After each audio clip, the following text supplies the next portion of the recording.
She stood in my kitchen, rearranging my shelves with a smug authority, as if she owned not just the plates, but me. And she wore my clothes, a silk blouse I'd bought with my first paycheck. My perfume clung to her like theft. "We're staying indefinitely," she announced, without looking at me. I looked at my husband. He said nothing. Silence, his favorite betrayal. That was the moment I knew I wasn't going to fight her. I was going to bury them both. I married him young, too young. I mistook quiet for kindness, patience for loyalty. But silence can be sharper than cruelty. Silence can cut the deepest. The first red flag was how often his mother called.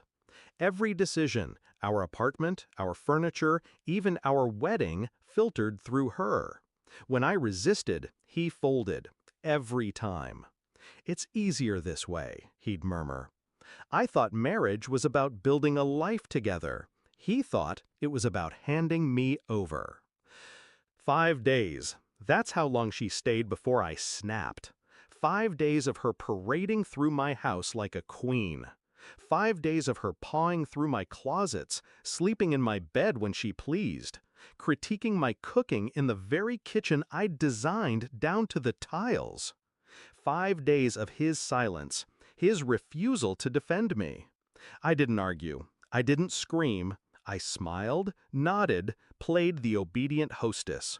Inside, I was cataloging every insult, every trespass, every weakness. On the third night, while she soaked in my bath with champagne in hand, I walked into the garage. His car, paid off with my money. The deed to the house, also mine, bought before the marriage, my name alone.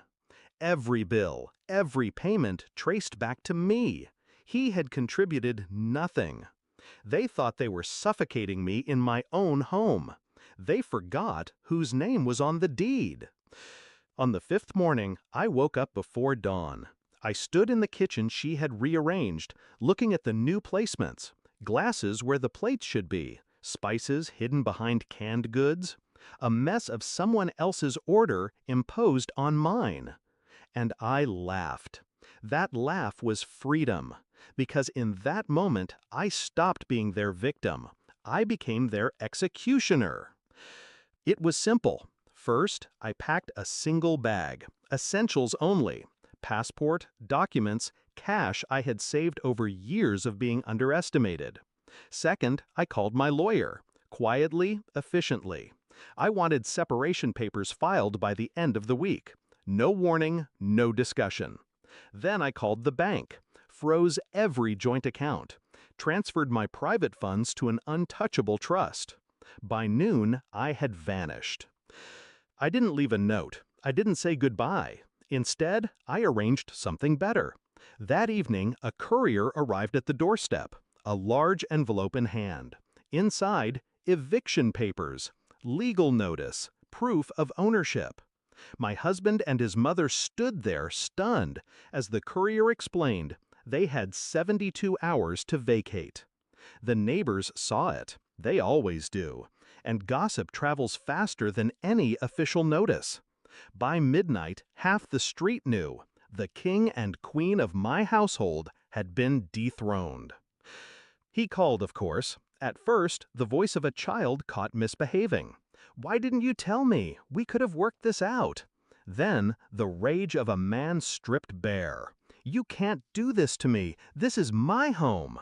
I let him scream, let him spit words he could never retract. And then, when he paused for breath, I said the only truth that mattered. It was never your home. Not once. And I hung up. They scrambled. His mother posted online about being betrayed by a selfish daughter-in-law. But screenshots of her wearing my clothes, lounging in my house, spread just as quickly. He tried to convince the neighbors it was a misunderstanding. But no one believed a man who had lived off his wife's back and let his mother reign in her place. 3 days later, they were gone. The house was mine again. Silent, empty, but not lonely. Sometimes I sit in that kitchen, the one she tried to remake. I run my fingers along the shelves, each item back where I placed it. Order restored. The neighbors still whisper about the day the courier came, how the queen and her silent prince were toppled in front of everyone. But I don't care what they say. What matters is what I reclaimed. My house, my life, my name. Revenge delivered. And for the first time in years, peace.